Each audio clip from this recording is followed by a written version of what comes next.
প্রিয় দর্শক, স্বাগত আমাদের নিয়মিত সাপ্তাহিক আয়োজন চায়না বুলেটিনে। আপনারা জানেন, চীন পৃথিবীর বৃহত্তম রাষ্ট্রগুলোর একটি। চীনের রাজনৈতিক, সমাজতান্ত্রিক, প্রশাসনিক বা কূটনৈতিক ঘটনাবহুল খবরগুলো বন্ধুপ্রতিম দেশ বাংলাদেশের দর্শকদের সাথে ভাগ করে নিতেই চায়না মিডিয়া গ্রুপ সিএমজির এই বিশেষ আয়োজন। সঙ্গে আছি আমি তামান্না জেনিফার। শুরুতেই বিশেষ বিশেষ শিরোনাম। চীনের জাতীয় দিবসে বেইজিংয়ে পতাকা উত্তোলন, জাতীয় বীরদের প্রতি প্রেসিডেন্ট শি জিনপিংয়ের শ্রদ্ধা। চীনের প্রেক্ষাপটে ধর্মকে আরও বেশি অভিযোজিত করার উপর জোর দিলেন শি জিনপিং। বেইজিংয়ে উত্তর কোরিয়ার পররাষ্ট্রমন্ত্রীর সাথে লি ছিয়াংয়ের বৈঠক।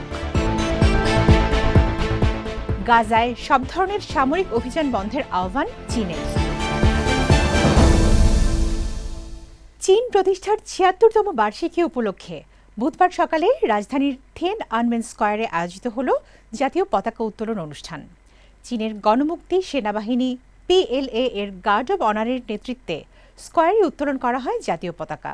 বুধবার ভোর থেকে দেশের বিভিন্ন প্রান্তের হাজার হাজার মানুষ থিয়েন আনমেন স্কয়ারে জড়ো হন এই মুহূর্তটি প্রত্যক্ষ করার জন্য। সামরিক ব্যান্ডের সাথে চীনের জাতীয় সঙ্গীত বাজিয়ে গান গেয়ে মুহূর্তটি উদযাপন করেন সবাই।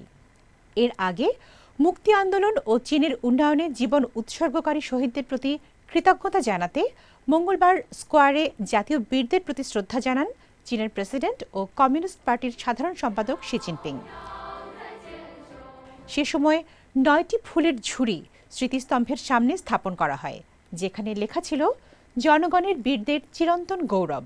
প্রেসিডেন্ট শি জিনপিংয়ের সাথে প্রধানমন্ত্রী লি ছিয়াং, শীর্ষ নেতৃবৃন্দের মধ্যে চাও লচি, ওয়াং হুনিং, ছাই ছি সহ অনেকেই শ্রদ্ধা নিবেদন করেন।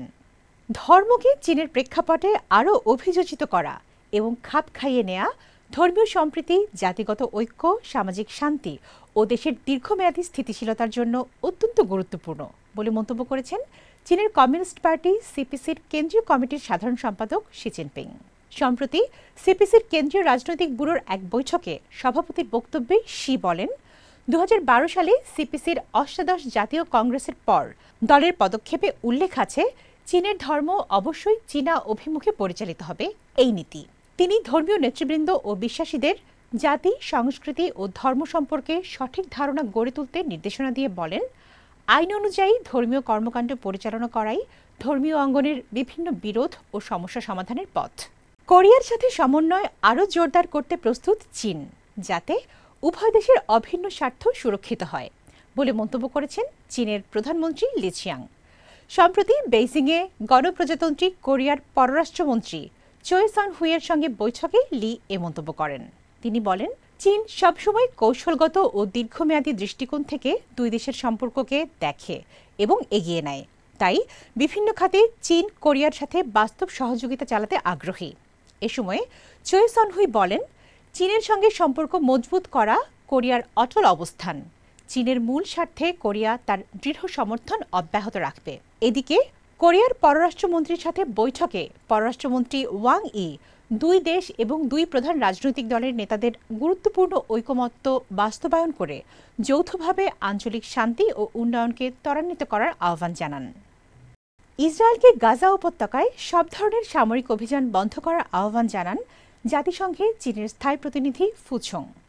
এ সময় আন্তর্জাতিক মানবাধিকার আইনের অধীনে দখলদার শক্তি হিসেবে তাদের দায়িত্ব পালনের তাগিদ দেন তিনি। নিরাপত্তা পরিষদের বৈঠকে ফু বলেন, বর্তমান জরুরি পরিস্থিতিতে আন্তর্জাতিক সম্প্রদায়কে ঐক্যবদ্ধ হতে হবে, ন্যায়সঙ্গত ও নিরপেক্ষ অবস্থান বজায় রাখতে হবে এবং ফিলিস্তিন ইস্যুর সমাধান ও যুদ্ধবিরতির জন্য সর্বোচ্চ প্রচেষ্টা চালাতে হবে।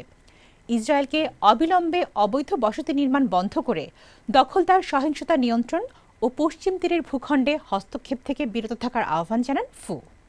দর্শক, এই ছিল আমাদের এবারের আয়োজনে। আবারও দেখা হবে চীনের সমসাময়িক খবর নিয়ে আগামী সপ্তাহে একই দিন একই সময়ে। অনুষ্ঠানটি সামাজিক যোগাযোগ মাধ্যমে দেখতে ভিজিট করুন www.facebook.com/cmg বাংলা এবং ইউটিউব চ্যানেল CMG বাংলা। দেখার আমন্ত্রণ। চাই চিয়েন।